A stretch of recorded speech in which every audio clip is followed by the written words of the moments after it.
नमस्कार साथियों।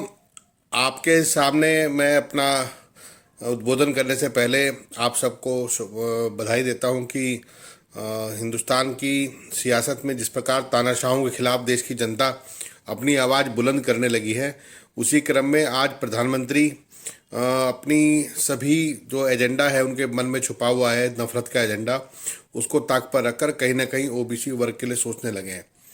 पहले प्रधानमंत्री धर्म के नाम पर लोगों को भटकाकर कहीं ना कहीं ओबीसी, एससी, एसटी, माइनॉरिटी जैसे गरीब और कमज़ोर वर्ग, साथ ही छात्र हों या बेरोजगार हों, महंगाई से जूझ रही महिलाएं हों, सबके सवालों को दरकिनार करने की कोशिश कर रहे थे। राहुल गांधी जी ने जैसे ही देश की जातिगत जनगणना की मांग उठाई, देश का आर्थिक जो सर्वे है और एक जिसे एक्सरे का नाम दिया गया है कि जिससे पता लगे कि देश की किस आबादी के पास कितने हक हैं और जितनी आबादी उतना हक की आवाज़ को उठाने का काम किया, तब से नरेंद्र मोदी जी स्वयं को ओबीसी बताने लगे हैं।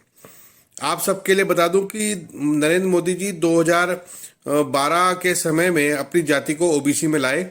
उससे पहले वो सामान्य वर्ग के थे और कहीं ना कहीं उन्होंने कानून और संविधान के व्यवस्थाओं को ताक पर रखकर स्वयं को ओबीसी लाने का काम किया।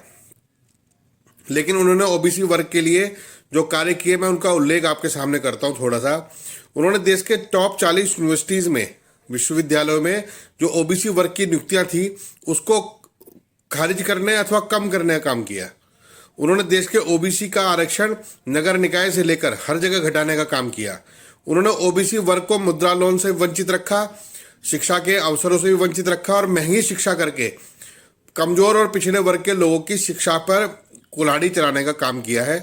नरेंद्र मोदी जी नकली ओबीसी हैं और राहुल गांधी जी की लड़ाई असली लड़ाई है। यहीं से सारी बात शुरू होती है। मैं आप सब लोगों ने जो लगातार इस संघर्ष में साथ दिया है, मैं उन सबका धन्यवाद करता हूं। और जो लोग आज भी बीजेपी के ध्रुवीकरण के चंगुल में फंसे हुए हैं, उनसे भी निवेदन करता हूं कि थोड़ा सा ज्ञान प्राप्त करें, जानकारी हासिल करें किस तरह से देश के ओबीसी वर्ग को बरगलाया जा रहा है। देश की सरकार कैसे अपने उद्योगपति मित्रों के हित में कैसे ओबीसी वर्ग का और दलित वर्ग का और सभी वर्गों का, मैं ओबीसी वर्ग में कहूँगा तो ये सभी के लिए है, सबका गला घोटने पर उतारू हुए। देश को 5 ट्रिलियन इकोनॉमी की ओर जाता हुआ दिखाई दे रहा है, लेकिन आश्चर्य होता है कि 4 ट्रिलियन तो केवल उद्योगपतियों के पास है। जब एक केदारनाथ मंदिर से सोना चोरी कर सकते हैं, जब ये उत्तराखंड की सारी जो नदियां हैं उनके अंदर होने वाला माइनर मिनरल जिसे पत्थर कहा जाता है, जो खनन का काम होता है, उसको सारा पूरा ठेका गुजरातियों को सौंपने को तैयार बैठे हैं और दे चुके हैं। तो रेल बेच चुके हैं, ट्रेन बेच चुके हैं, जो भी कुछ इनको मिला है वो सब बेच चुके हैं। अब ऐसी स्थिति इस देश में आ गई है।